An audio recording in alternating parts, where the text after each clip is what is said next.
여러분 안녕하십니까? 이 시간에는 마태복음 1장 말씀 중심으로 드리겠습니다.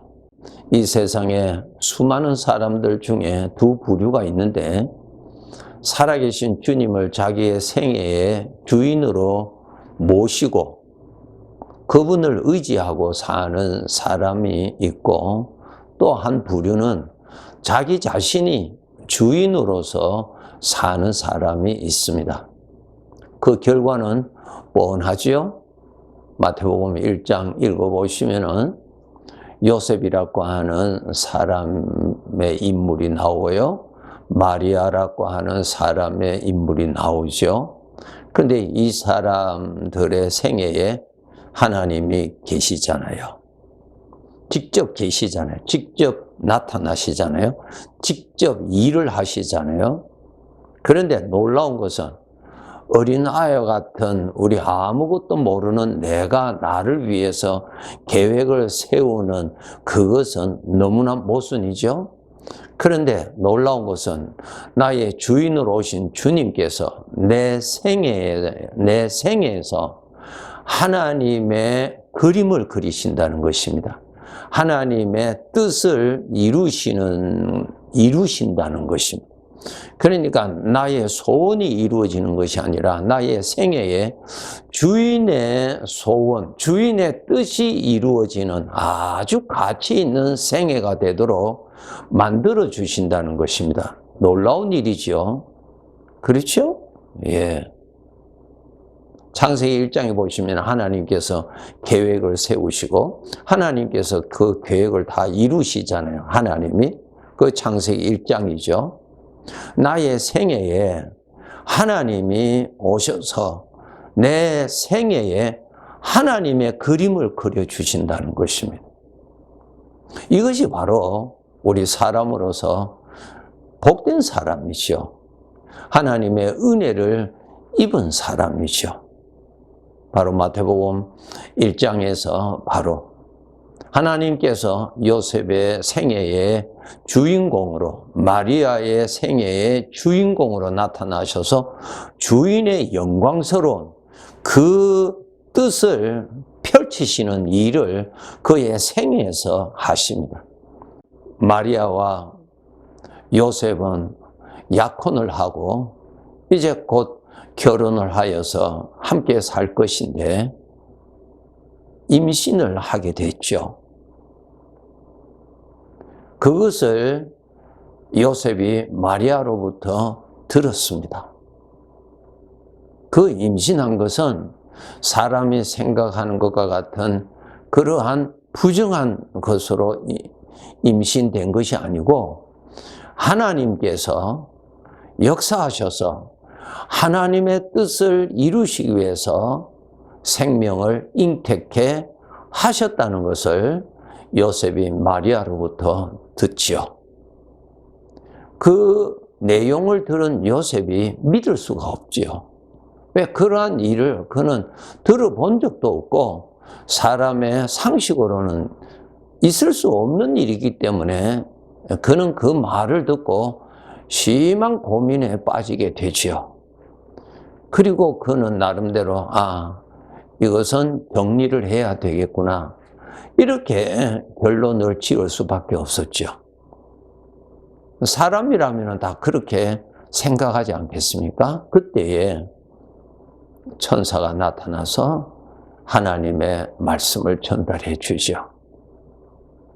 약혼한 처녀 마리아가 부정한 방법으로 임신된 것이 아니라 하나님께서 일찍이 선지자를 통하여서 하신 하나님의 계획을 이루시기 위해서 하나님이 그렇게 하셨다고 알려줍니다. 마리아의 생애에, 요셉의 생애에 하나님이 계셨습니다. 그리고 하나님께서 하나님의 영광이 되는 그 뜻을 이루시는 그러한 저들로 삼으셨다는 것입니다. 참 놀랍죠. 창세기 1장에 보시면 하나님께서 땅을 창조하시고 그 땅에서 풀이 나고 씨 맺는 채소가 나고 열매 맺는 나무가 나오도록 하나님이 그렇게 만드셨어요. 땅을 만드시고 그 땅에서 그러한 내용들이 나오도록 하셨다는 것이죠. 하나님께서 우리의 생애에, 우리 생애를 주셨잖아요. 하나님이. 그 생애에 하나님이 일하셔서 하나님이 보시기에 기뻐하시는 일들이 나의 생에서 나오도록 하나님이 일을 하신다는 것입니다. 바로 요셉의 생애에, 마리아의 생애에 하나님께서 이렇게 일하셨잖아요. 저들의 일이 아니었죠. 하나님이 하셨죠. 하나님의 능력으로 하셨죠. 처녀가 어떻게 잉태할 수 있나요? 할 수 없지요. 하나님의 능력으로 하나님이 그렇게 하셨어요.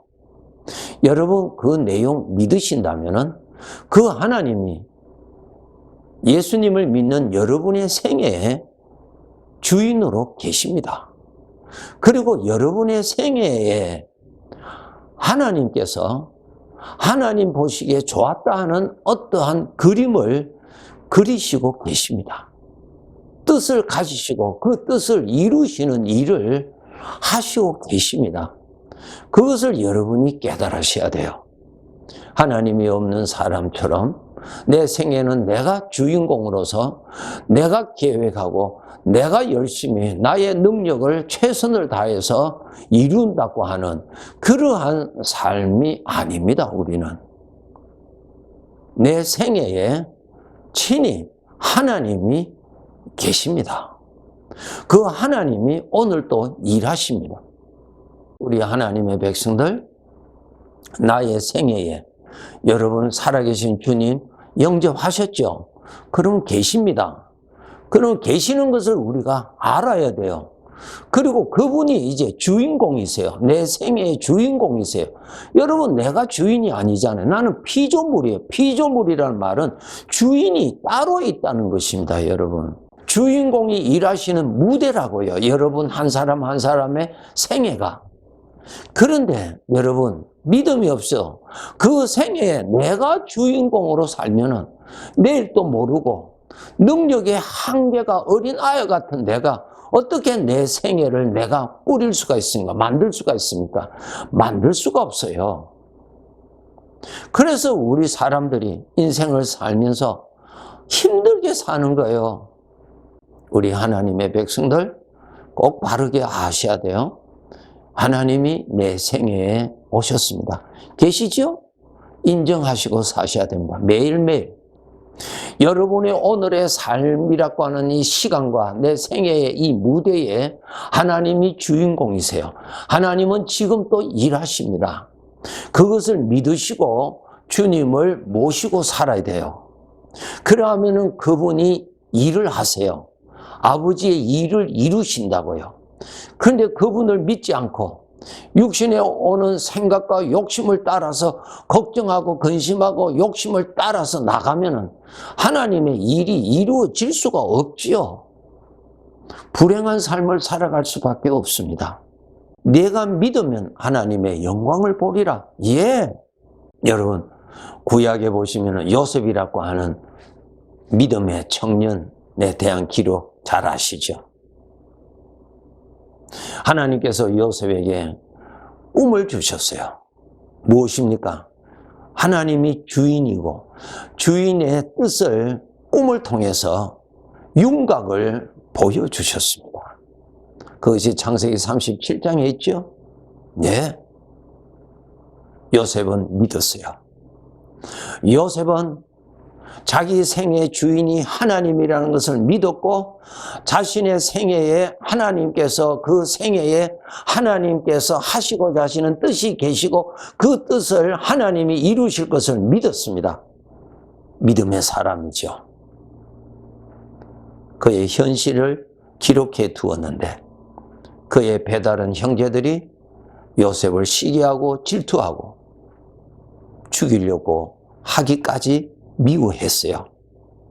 그를 상인에게 돈 받고 노예값 받고 팔아버렸어요. 그는 애굽으로 끌려갔습니다. 요셉은 애굽에서 노예 신분으로 보디발이라고 하는 집으로 팔려갔습니다. 이제 죽을 때까지 그는 노예로 살다가 죽을 수밖에 없는 아무런 희망이 없는 사람이 되었어요. 자기가 주인공이라고 하였을 때 절망할 수밖에 없는 환경이죠. 신분이었죠. 그런데 요셉은 아니었어요.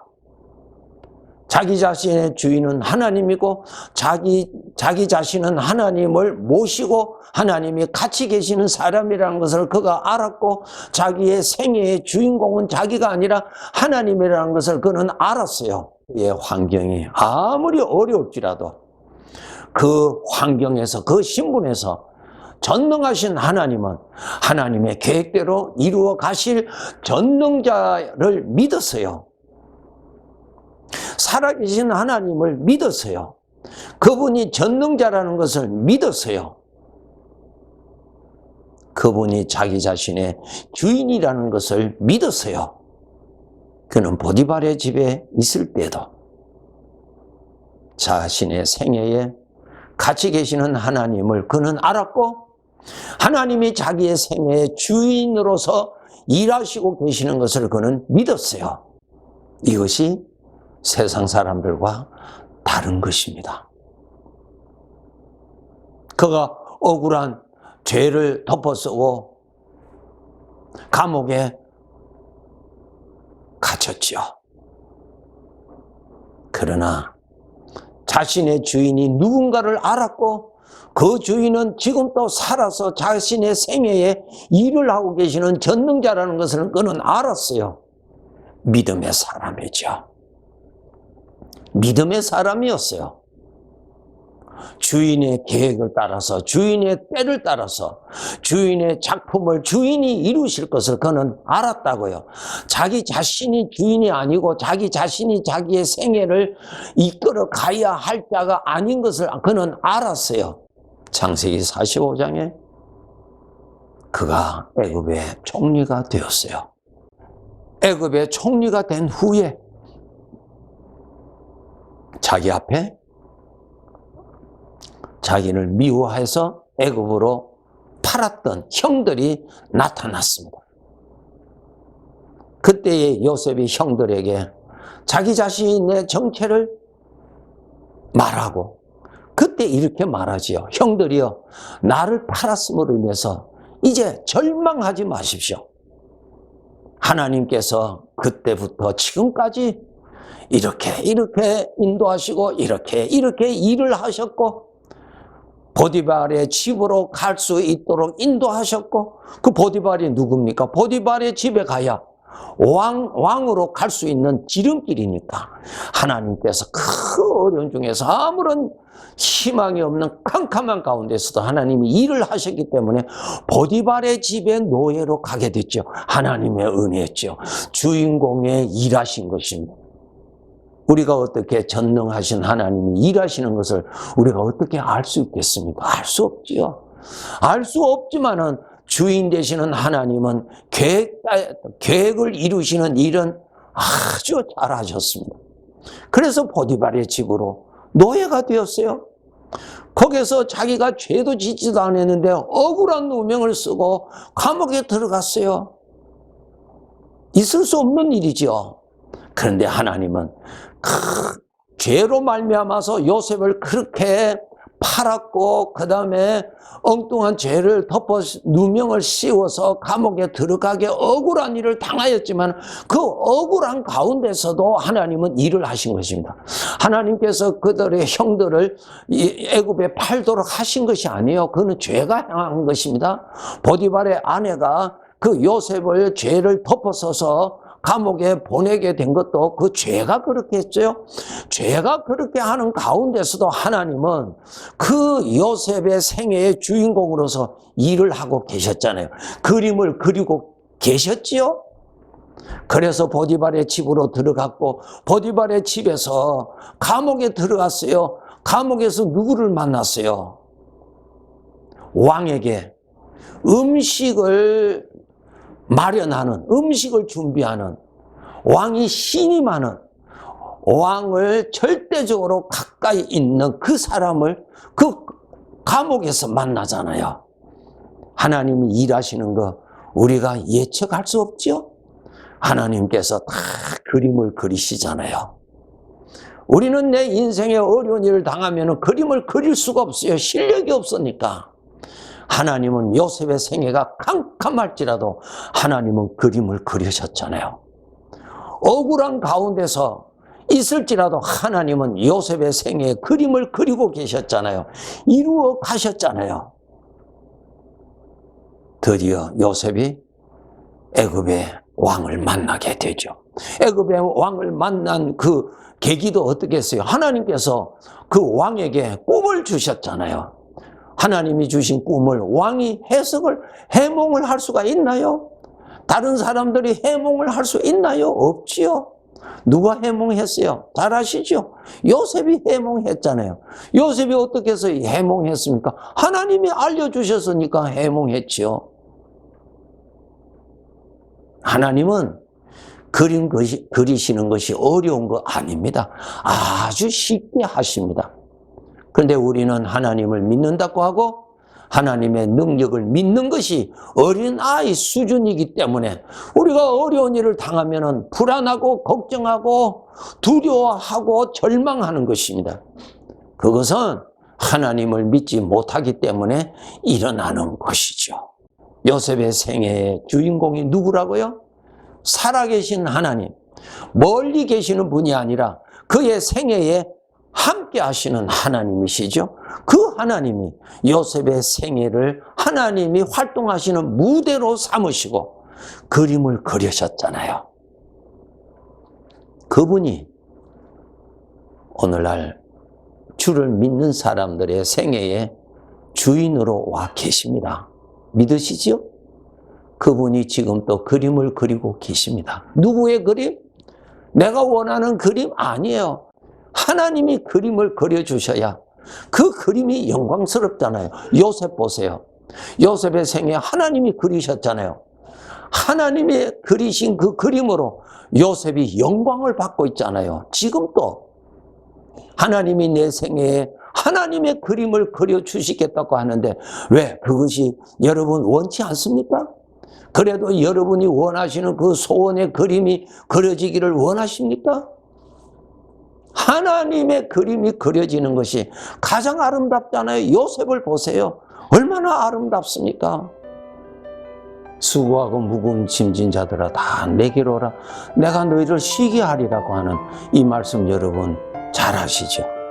그분은 오늘도 일하십니다. 전능자이십니다. 나사로의 무덤 앞에서도 내가 믿으면 하나님의 영광을 보리라고 말씀하신 주님 그림을 그리셨잖아요. 이러한 믿음 가지고 우리 살아갑시다. 네, 감사합니다.